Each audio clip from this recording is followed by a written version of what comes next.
Кыргызстанда пенсиялар 328 сомго көтөрүлөт. Бул тууралуу социалдык фонддон билдиришти. Анда эске салышкандай 1-октябрдан тартып өлкөдө баар акылар жогорулайт. Эсептөөлөргө ылайык пенсиялардын көлөмү бүгүнкү күндөгү тиричилик минимумдан төмөн болгон каарыларга анын базалык бөлүмү 100 сомго өсөт.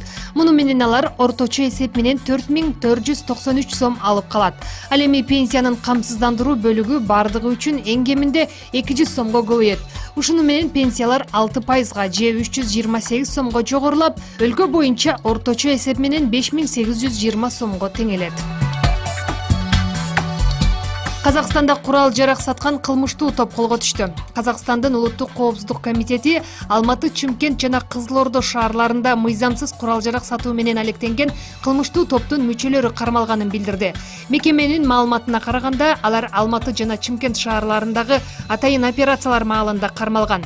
Айрымдары деструктивдик багыттагы диний агымдардын жактоочулары болуп эсептелишет жана кылмыштуу топтор менен байланыштары бар деп жазылат улуттук коопсуздук комитетинин билдирүүсүндө. Бирок анда жалпысынан канча адам кармалгандыгы жана алардын курал жаракты кайсыл өлкөдөн алып келип турганы боюнча маалыматтар көрсөтүлгөн эмес.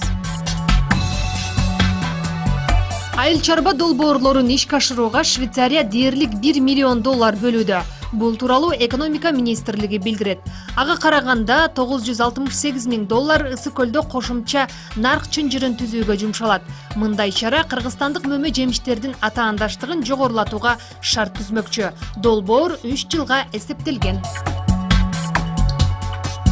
Ажал менен кармашкан эжесин куткарам деп сууга аккан жаш баланын жансыз денеси табылды. Талас районунун Кара Суу айылында сууга агып кеткен бир туугандардын экинчисинин жансыз денеси табылды. Бул тууралуу аймактык кабарчыга өздүк булактар билдирди. Маалым болгондой, баланын денеси кечээ эртең менен Талас районунун Көк Кашат айылындагы каналдан табылган. Буга чейин Талас облусунун Кара Суу айылында бир тууган сууга чөгүп кетип, биринин денеси табылган болчу. Окуя 24-июль күнү болгон. Алдын ала маалыматтарга караганда, 10-класста окуган кыз айылдагы каналга түшүп кеткен. Аны көрүп калган 8-класста окуган бир тууган иниси эжесин куткарам деп сууга кошуп агып кеткен.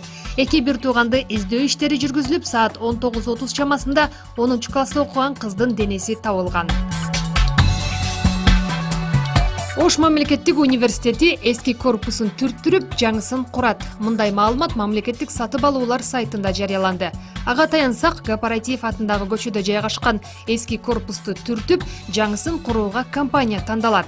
Бул максатта окуу жайы 36 миллион сомдон ашык акча бөлүп берет.